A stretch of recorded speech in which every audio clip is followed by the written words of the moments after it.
பேரண்ட்ஸ்க்கும் பிள்ளைங்களுக்கும் நடுவில் ஆர்கியூமெண்ட் இல்லாத ஃபேமிலி நம்ம எங்கேயாச்சும் பார்த்துருக்க முடியுதா? அது இன்றைக்கி ரொம்ப குறைஞ்சிருச்சுனே சொல்லலாம். எப்போ பார்த்தாலும் பிள்ளைங்களுக்கும் பேரண்ட்ஸ்க்கும் மத்தியில் ஆர்கியூமெண்ட் இருந்துக்கிட்டே இருக்குது. இதனால் யாருக்கு லாஸ் சொல்லுங்கள்? நம்மளுடைய பேரண்ட்ஸ் சொல்லக்கூடிய வார்த்தைகளை நம்ம கேட்காம விட்டோம்னா நமக்கு தான் லாஸு என்கிறத நம்ம மனசில் வச்சுக்கணும். லைஃப்பில் நம்மளை அக்கறையாக பார்த்துக்கிற ஒரு ஜீவன்னு சொன்னால் நம்மளுடைய பேரண்ட்ஸ் தான்.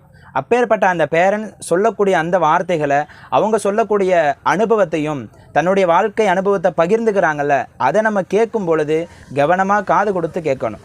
இன்றைக்கி எல்லாருமே அதை கேட்காத போகிறதுனால தான் தன்னுடைய வாழ்க்கையை இழந்துட்டு தன்னுடைய வாழ்க்கை நஷ்டத்தில் போகிறத நம்ம பார்க்குறோம்.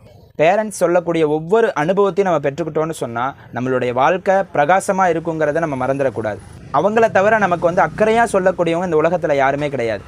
அப்பேற்பட்ட நம்மளுடைய பேரண்ட்ஸ் சொல்லக்கூடிய வார்த்தைகளை நம்ம கவனமாக கேட்டு நம்மளுடைய வாழ்க்கையில் ஒரு முன்னேற்ற பாதையை அடையணும். நம்மை முன்னேற்ற பாதைக்கு கொண்டு போனால் அவங்களையும் என்ன செய்யணும்? நம்ம சந்தோஷமாக வச்சுக்கணும்.